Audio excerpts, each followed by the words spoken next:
Assalamualaikum warahmatullahi wabarakatuh. Jumpa lagi dengan saya pada kesempatan kali ini untuk mereview jurnal internasional dengan tema Earning Management.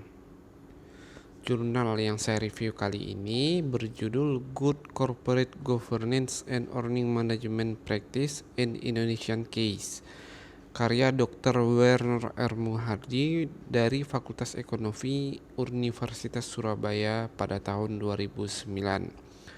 Tujuan penelitian jurnal ini adalah untuk mengetahui apakah praktik good corporate governance dapat berpengaruh dalam mengurangi praktik earning management yang dilakukan oleh perusahaan. Jurnal ini berlandaskan kepada teori Hurley dan Wahlen pada tahun 1999.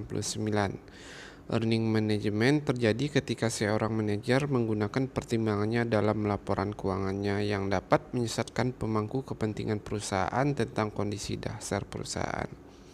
Sementara menurut Klein pada tahun 2002, Warfield, Wild and Liar pada tahun 1995, Deco Sloan Sweeney pada tahun 1996, dan Beasley pada tahun 1996,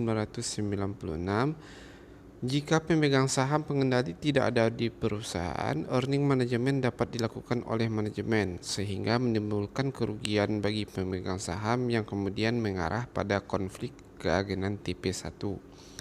Salah satu cara untuk mengurangi praktik earning management adalah dengan menerapkan good corporate governance. Penelitian ini menggunakan seluruh perusahaan manufaktur yang terdaftar di perusahaan Bursa Efek Indonesia periode 2005 sampai dengan 2007 sebagai sampel dengan kriteria yang pertama, data perusahaan dapat diakses sepenuhnya. Yang kedua, daftar perusahaan dalam indeks LQ 45 selama observasi selesai. Dan yang ketiga, tidak pernah memiliki ekuitas negatif selama observasi. Berdasarkan kriteria tersebut, jumlah perusahaan yang akan diambil sampelnya sebanyak 128 perusahaan per tahun. Penelitian ini menggunakan observasi 3 tahun, sehingga jumlah sampel akhir adalah 384 tahun pengamatan.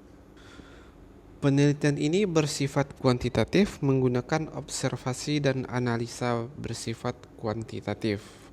Manajemen laba (IM) dalam penelitian dihitung dengan total accrual atau ACC dan accrual diskresioner atau DACC. Corporate governance dalam penelitian ini diukur dengan variabel persentase indeks independen komisaris, kehadiran komite audit, CEO duality, top share, and share to underscore 5 yang didefinisikan sebagai 5 pemegang saham terbesar di luar pemegang saham pengendali yang dapat membentuk koalisi melawan pemegang saham pengendali. Dari penelitian ini dapat diketahui bahwa praktik good corporate governance berpengaruh signifikan dalam mengurangi praktik earning management yang dilakukan oleh perusahaan.